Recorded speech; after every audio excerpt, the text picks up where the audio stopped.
Hello बच्चों। आज हम Newton's first law of motion देखेंगे। साथ में हम इनर्शिया के बारे में देखेंगे। तो एक ऑब्जेक्ट है, अगर वो रेस्ट में है तो रेस्ट में ही रहेगा। और अगर एक ऑब्जेक्ट है, अगर वो मोशन में है तो वो मोशन में ही रहेगा जब तक उस पर एक्सटर्नल फोर्स अप्लाई ना किया गया हो।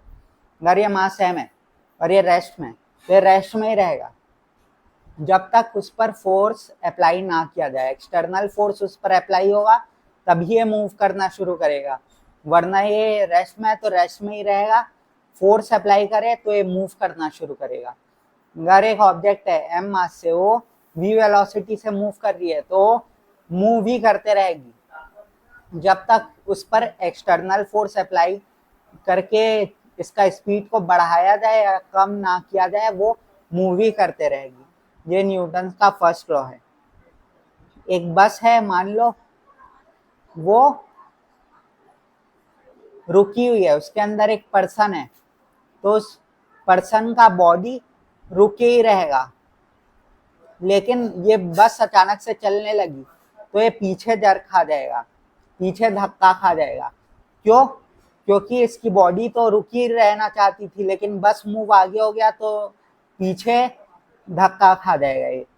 मान लो एक बस है, वो चल रही है, उसमें पर्सन है, तो उसका बॉडी चलते ही रहना चाहेगा।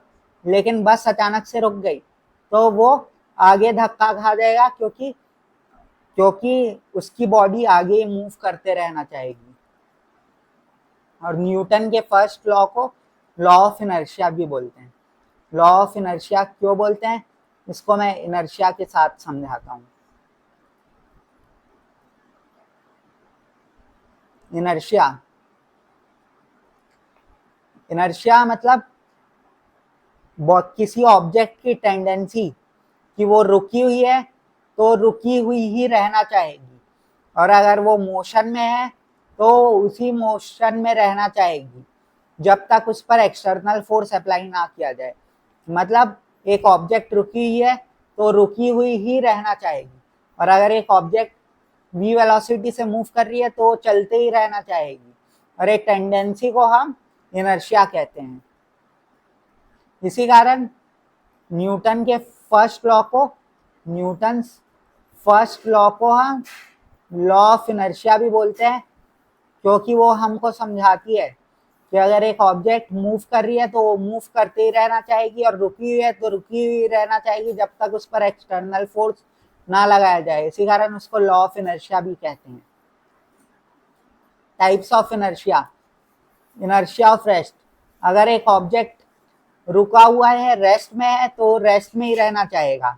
फॉर एग्जाम्पल, एक बस है, वो रुकी हुई थी, उसके अंदर एक पर्सन था, तो उसका जो बॉडी है वो भी रुका ही हुआ रहना चाहेगा। लेकिन बस अचानक से चल गई तो फिर वो पीछे धक्का खा जाएगा, क्योंकि उसका बॉडी रुका हुआ ही रहना चाहेगा। अगर एक कारपेट है, उसको हम स्टिक से मारते हैं तो डस्ट पार्टिकल निकल जाता है, क्योंकि डस्ट पार्टिकल रुका हुआ ही रहना चाहेगा।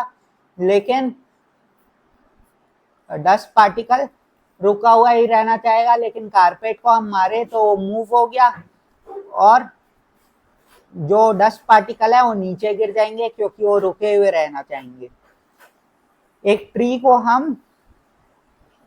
को हम शेक करें तो उसमें से लीव्स गिर जाते हैं, क्योंकि लीव्स जो येलो लीव्स हैं वो टूट जाते हैं ट्री से, तो फिर वो रुके हुए रहना चाहते हैं। लेकिन ट्री को हम मूव करते हैं तो ट्री तो मूव कर जाती है, लेकिन जो येलो लीव्स रहते हैं, जो उससे टूट जाए रहते हैं, और रेस्ट में ही रहना चाहेंगे और वो नीचे गिर जाएंगे।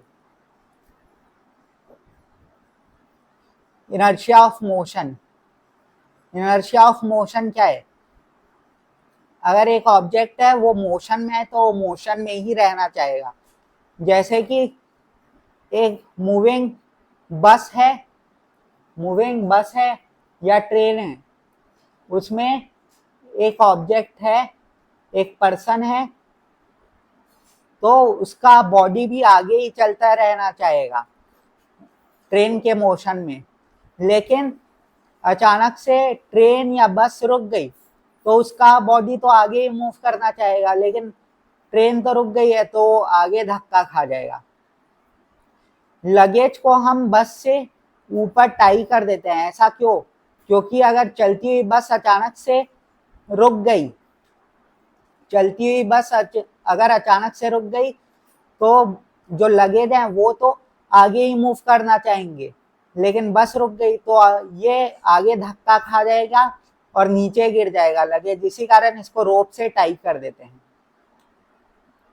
इनर्शिया ऑफ डायरेक्शन, अगर एक बॉडी किसी डायरेक्शन में मूव कर रही है तो उसी डायरेक्शन में मूव करते रहेगी जब तक उस पर एक्सटर्नल फोर्स ना लगाया जाए। लाइक एक बस है, वो सर्कुलर पाथ में कर्व रोड में मूव कर रही है। मान लो एक बस है, वो कर्व पाथ में मूव कर रही है तो टेंजेंशियली मूव करना चाहेगी, लेकिन फोर्स इधर अप्लाई हो रहा है, इसी कारण जो इसके अंदर पर्सन है वो बाहर की ओर फेंकाना चाहते हैं, क्योंकि वो तो टेंजेंशियली ही मूव करना चाहते हैं, लेकिन डायरेक्शन बस की चेंज होते जा रही है तो टेंजेंशियली ही मूव करते जाएंगे और बाहर की ओर फेंका जाएंगे। जैसे कि नाइफ को हम शार्प करते हैं, नाइफ को हम शार्प करते हैं तो जो व्हील से हम लगाते हैं तो स्पार्क टेंजेंशियली निकलता है। जैसे कि एक स्टोन को हम थ्रेड से टाई करके घुमाते हैं तो स्टोन टेंजेंशियली ही मूव करना चाहेगी, और अगर स्टोन से बंधी हुई स्ट्रिंग अगर टूट गई तो टेंजेंशियली मूव कर जाएगी।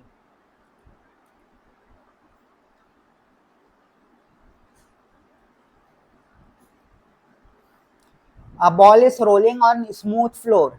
If no force is applied, what will happen to the ball according to Newton's first law? वो बॉल मूव करते ही रहेगी क्योंकि उस पर स्मूथ फ्लोर है, कोई फ्रिक्शन है ही नहीं, तो उस पर कोई एक्सटर्नल फोर्स अप्लाई हो ही नहीं रहा है, जिसके कारण वो मूव कर रही है तो मूव करते ही रहेगी। A book lying on the table stays at rest until someone pushes it. A book lying on the table, एक बुक टेबल में लाई कर रही है, वो रेस्ट में ही रहेगी जब तक उसको पुश ना किया जाए। ये कौन सा मोशन, लॉ ऑफ मोशन बताता है? Newton's first law explains it. क्योंकि बुक रुकी हुई है तो रुकी हुई ही रहना चाहेगी, क्योंकि इनर्शिया के कारण तो एक्सटर्नल फोर्स एक्ट करेगी तभी वो मूव करेगी। Why do passengers move forward when a moving bus stop suddenly?